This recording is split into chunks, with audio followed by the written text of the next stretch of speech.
walls or soon-reached ceiling, a shadowy tree arises, and, looking up into the dreamy brightness of its top, for I observe in this tree the singular property that it appears to grow downward towards the earth, I look into my youngest Christmas recollections.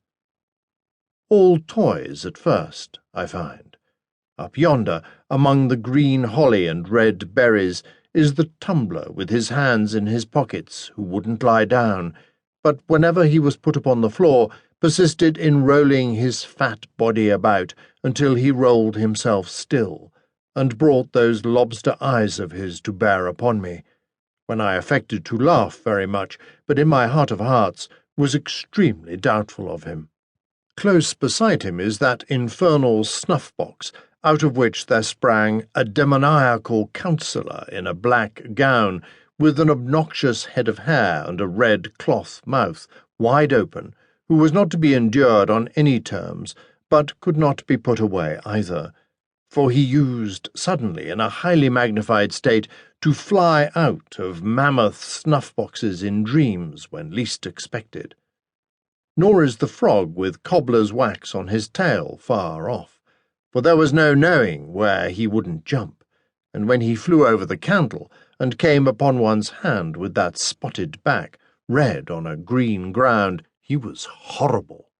The cardboard lady in a blue silk skirt, who was stood up against the candlestick to dance, and whom I see on the same branch, was milder and was beautiful. But I can't say as much for the larger cardboard man who used to be hung against the wall and pulled by a string.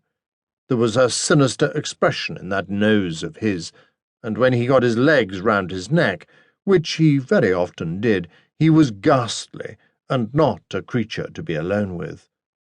When did that dreadful mask first look at me?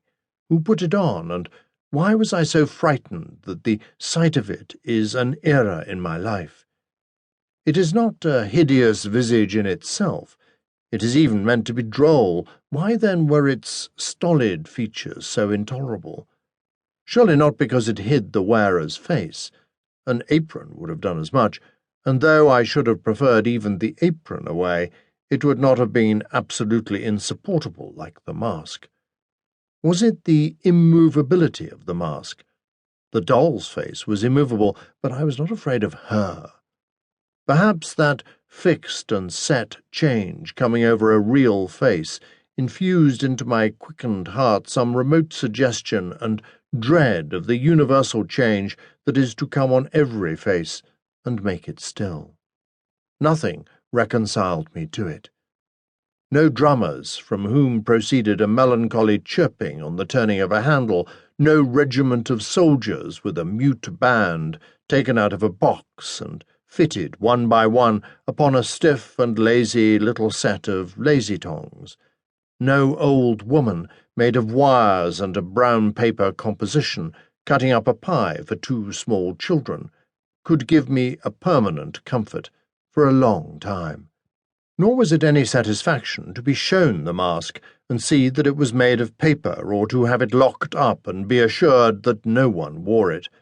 The mere recollection of that fixed face, the mere knowledge of its existence anywhere, was sufficient to awake me in the night, all perspiration and horror, with, "Oh, I know it's coming! Oh, the mask!" I never wondered what the dear old donkey with the panniers, there he is, was made of then.